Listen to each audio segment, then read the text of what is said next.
because they claimed that you can't do conventional telephone polling, call people up and say, hi, we want to know your opinion on this. They said because in Iran, people were too afraid to tell the truth.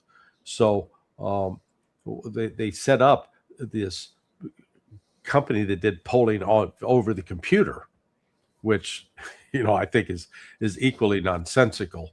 Anybody that's ever had a teenage, boy or girl know that a lot of times they'll get online and pretend to be an adult in chat rooms and such. So you can always use deception. But that polling produced results that said that 80% of the Iranians were opposed to the Islamic Republic, that 80% would rise up in support.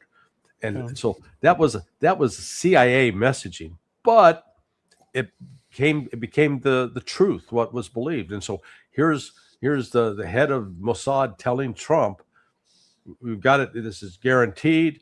80% of the Iranians are going to rise up, and if we decapitate the leadership, you've got this mass of Iranians that'll be freed. They'll be so happy to be free of this oppression.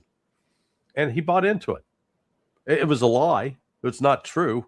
But no one tell him, hey, Mr. President, there's 100 years of examples of an air operation alone failing to achieve regime change.